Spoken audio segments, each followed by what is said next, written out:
One of the most important things you need to understand in UEFN is data layers. Data layers let you organize, hide, or activate different parts of your map dynamically, and also you can use them to bypass island memory limits on your island too. There's hundreds of different ways you can use data layers, so in this video I'm going to teach you how to use them. So let's get to it. Okay, so here I am in a blank UEFN project, and basically what data layers are basically layers of your island that you can enable and disable. Now they can be really useful if you have a ginormous island that you want to segment out that loads at certain times, or even smaller islands, you can still use it to do that. Basically, to get started, well, what you need to do first is you need to go into window at the top here. You want to go down into world partition, and you want to get the data layers outliner. This will allow you to edit your data layers. There's kind of nothing in here yet, but we'll put stuff in here. Another thing you got to make sure of is you want to go into window, you want to go into world settings, and you want to enable streaming. I'm pretty sure you need to do this. There's a whole bunch of settings in here, but I'll cover in another video. I know they changed this recently, but that's all you really have to do in world settings. Okay, now once we're ready,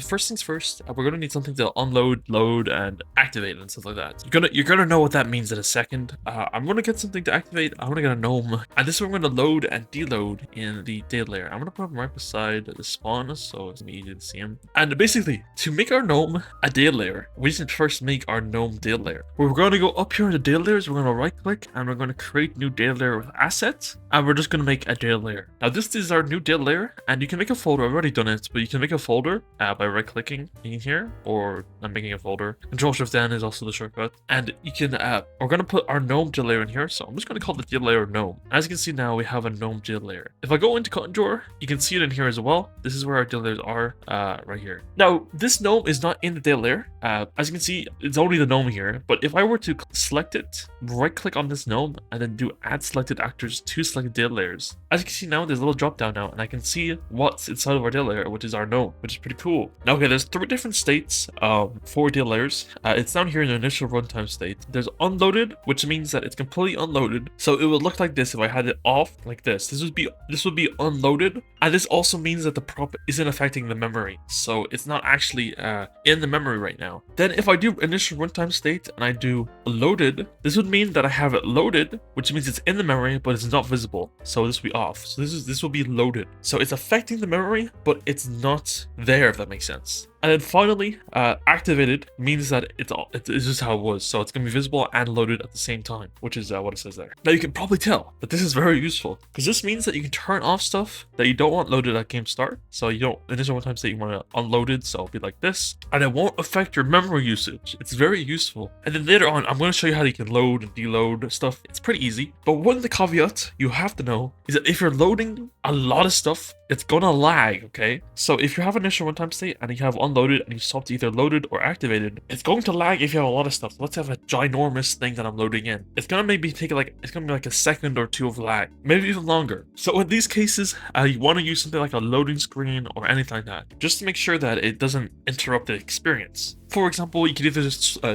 do a fade in a sequence to a black screen and go out, something like that. That works. You could also do something like God of War, where you have to go through a little corridor, and then while you're going through that corridor, it unloads the previous area and loads the next area, or activates it or whatever. Something like that. There's a lot of little ways you can do it, and you can do it in different ways. You can do it all the different ways you want. And data layers don't have to necessarily be a whole scene. You can split up an entire scene into a bunch of different data layers, and you can load and deload whenever you need. Okay, so very quickly, I'm just going to show you what this means. I'm going to activate it, so I'm going to make this gnome so it's visible, and I'm just going to go into game, and I'm going to launch a memory calculation of this island. So this is an example. As you can see, I'm in game, and my gnome is obviously right here, and the memory is currently 1228. If I go in the project here and I do a launch memory calculation, I'm going to just calculate the memory. It's got to first upload to a private version, and then just wait a little bit.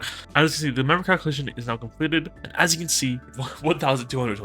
Then if I just go up the window and then I go down to message log, if I look for our memory calculation, just around here, memory test results, as you can see, our gnome is currently taking up about 103 memory. Now, if I were to go back into our data layers and I were to make the initial runtime state unloaded so that GNOME is not visible or loaded. And if I were to then push my changes to make sure it works. So if I do the math, our total is currently 1,228 minus out by 103, and that'll be 1,125, which is probably going to be our new test result. Let's just check it out if I see my theory is correct. And now in the new session, as you can see, the GNOME is not visible anymore. When we look at our memory, it's gone down the GNOME's amount, so it's down to 1,125. And just to show you, if I go on the project and launch a memory calculation again, and if I show the results of it, as you can see now, it also is 1,125. And to give you even more proof, if I go back into our message log, test results for our thing, as you can see, the GNOME is just gone. It's not even there anymore. So you can use data layers to basically get rid of stuff in the memory calculation. So now you can probably tell now that data layers are extremely powerful. So now the real question is now, how do I unload and load this GNOME? That's not here right now, but it's there. Okay, I'm telling you. Look, he's right there. He's right there. So now, basically, to control data layers, we need to use a cinematic sequence device. So we're going to go in Contour, Fortnite, and just search up a cinematic sequence device, and we bring it out. This cinematic sequence, well, we're going to make it so a finished complete state override is keep state, because we don't want this. We wanted to keep the state of the data layer that's going to swap, and then we're just going to have to make our sequence. So we're just going to go into content again, and we're going to our data layers if we want or not. So I think I might just do it here, and I'm just going to make a cinematic called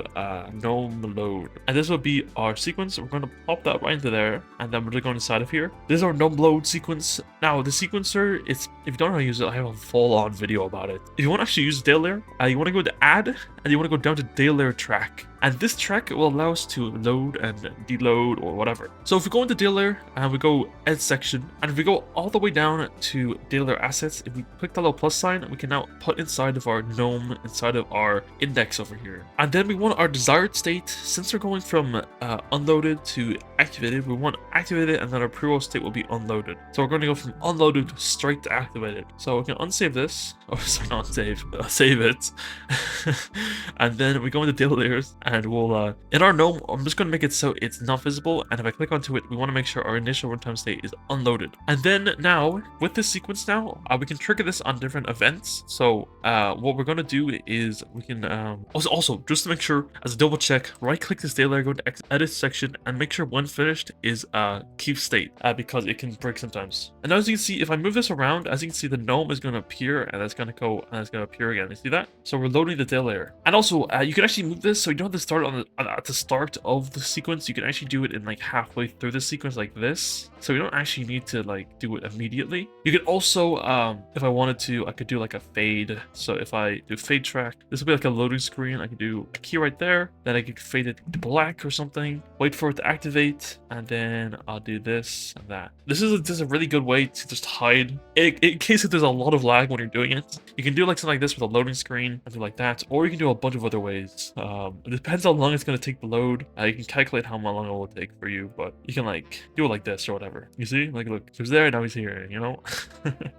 But for now, I'm just going to get rid of the fade because it's just a GNOME. It's not anything crazy. So I'm just going to load it on the start of the sequence, and I'm going to end the sequence after like 2 seconds. You can end it like after a fraction of a second if you want, but I'm just going to make sure it's double. I'm going to save this. Then I'm going to save the sequence. I'm going to go out of it, and this GNOME should. I'm going to make sure it's unloaded, and it's going to look like this basically at the start of the game. And you can load this sequence whenever you want, or you can just load it at the start of the game. So if you see here, autoplay, you can click this, and you can do enable on game phase, and you can load it under. Another thing, I don't know if this works or not. I haven't actually tried it. But invisibility, you can also make it so the data layer only loads for the instigator only, or the instigator's team. Basically, what this means is that the data layer is independent to the player. So, for example, if I do instigator only and I make a mutator zone, again, I don't know if this works.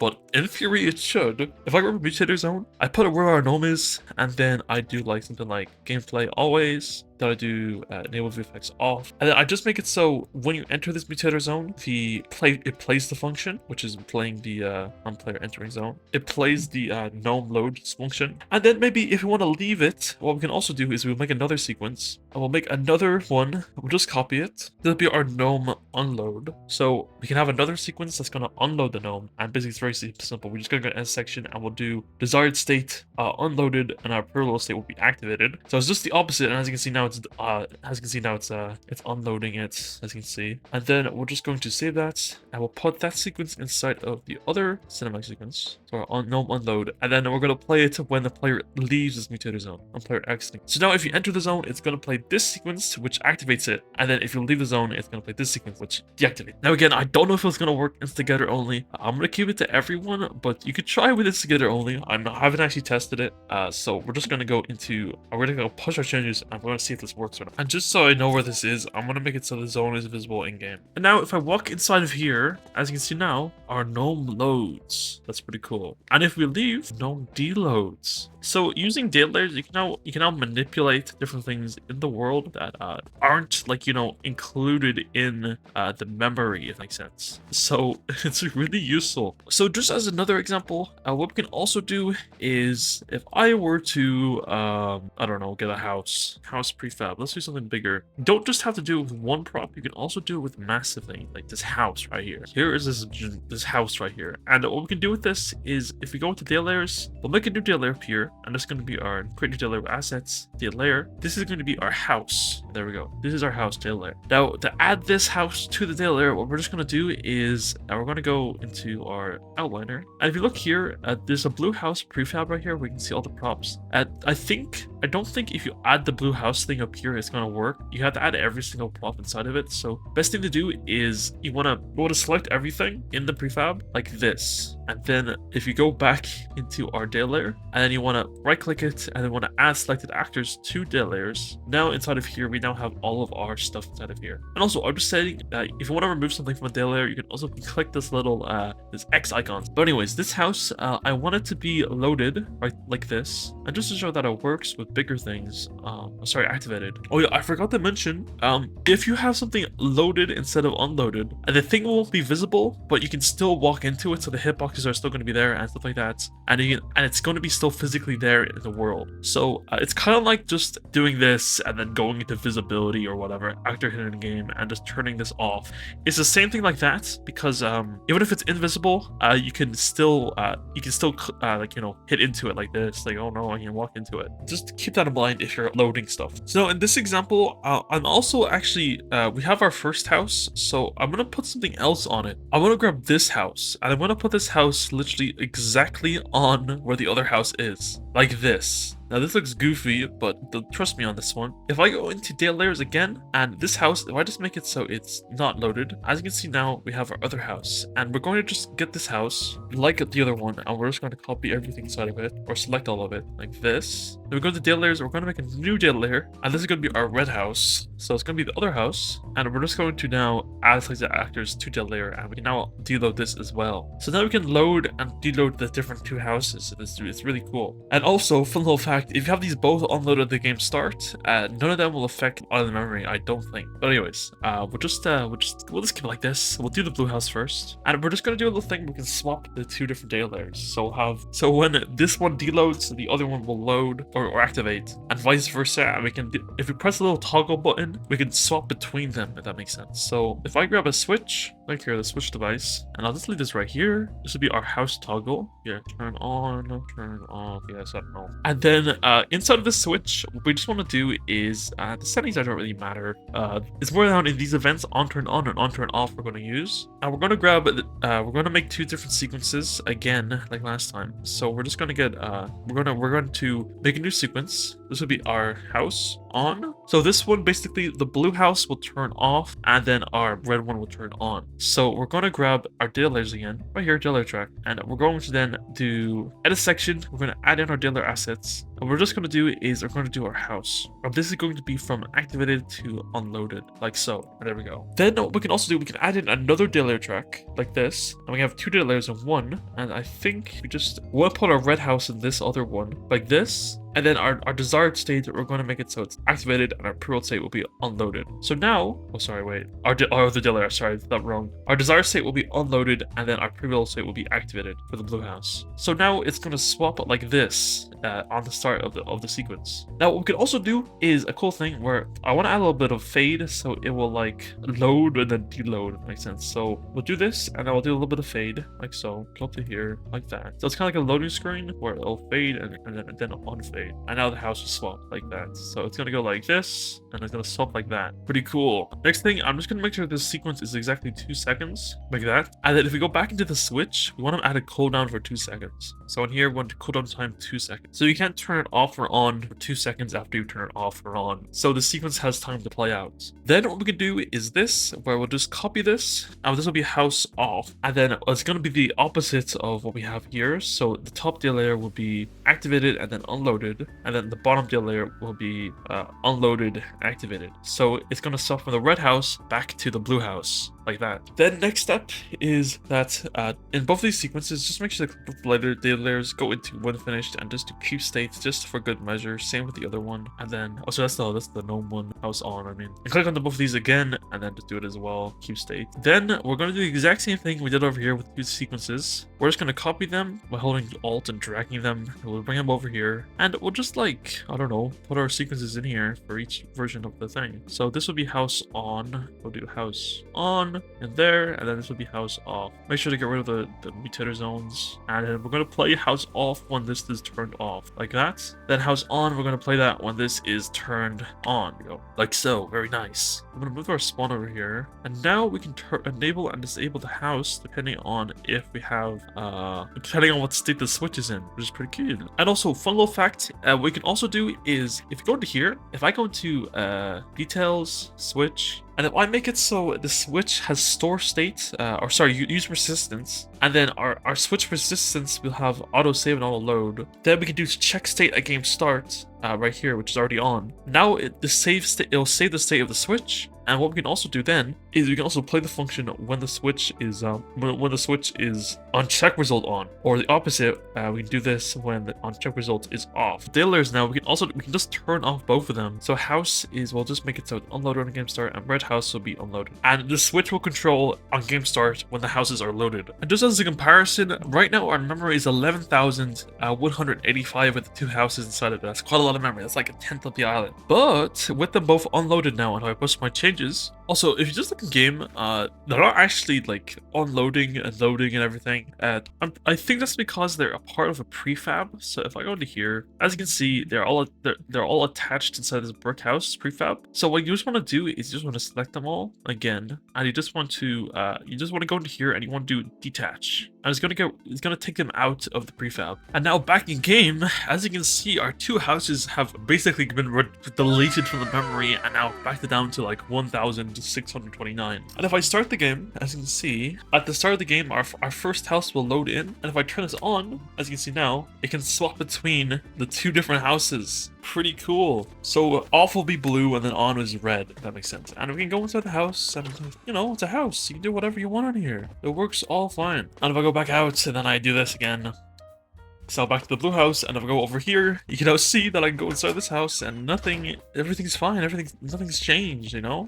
It's just a house. And now even cooler with the way I've set this up, what we can do now is if I leave this on, and then if I stop the game, let's say if I leave the session or something like that, and then if I start the game again, it's gonna save the state of the switch. So if it's gonna get turned on at game start, and now it's back to the red house at the start, if that makes sense. So you can now swap between them. It's pretty cool. And it also saves the state that it's saved in. So yeah, it's pretty cool. And also that's basically the gist of it. That's how data layers work. You can see the very, very usefulness of them and how much memory you can save by using them. And they're super easy to use too. You can just like, oh wow, look at that. Oh wow, isn't that crazy? And the last part of this video is just just going to tell you about some of the limitations with data layers right now. Now, one of the big ones you have to know is that devices, you can't put them in data layers. If we were to add this to the select data layers, it's not going to work. It's going to be like that. It's not going to be able to be added to it. And I think sometimes if you're copying a massive world like this, if I do this, you're going to try and right click it, but it's going to be faded out, and you're going to get this little thing at the bottom saying contains non-user managed actors. Now, what could be a non-user managed actor? Well, something like, let's say, you know, a device or something like world data layers or world partition setup, something like that. Like one of these would be a non-user managed thing. Another one would be island settings. So if you accidentally get island settings or world boundary or bounds, level bounds, whatever it's called, stuff like that, you can't put those into data layers. Another big one is landscapes and instanced foliage. So if you're selecting a big area, you can't add in a landscape or instanced foliage into a data layer. So just keep that in mind. So if you ever have a lot of devices inside of you want to get rid of your selection, just search up device, and you can basically get every single device, and you can just do this. You can hide them like that using the eye, and you can select it again. Again, all of these are here. You know what I mean? You can hide stuff and select it, and make sure you have your data layers done. Now, this is a simple little tip. This really annoyed me with the map I was making. I was spending hours. Okay, I spent like hours trying to find one thing because data layers weren't working. But it was the item placer. For some reason, Epic decided with the item placer inside of here, instead of making it a device, the item placer is considered an item container or BP item container. So I was looking all around my map for devices that I can't go with the data layers because I'm trying to put everything to the data layer, but it was actually the item placers that were the problem. So there's little things like that you just got to make sure that you know about. And one last thing in this video I just want to mention is that you can load everything in the data layer at once, and it can be out of the memory, but just keep in mind that you can still crash your game and the performance can be really bad, and you can also maybe even get your map removed from the server if it's performing badly and crashing people's games and stuff like that. So just keep in mind that if you're going to use this, make sure you use it smart and load things without, blagging out the game. So yeah, that's about it for the video. Remember to like, subscribe, use my code in the Fortnite shop, and thank you to everybody who's a member of the channel. And also remember to watch all these videos for more of my tutorial content. That's about it. I'll see you all around.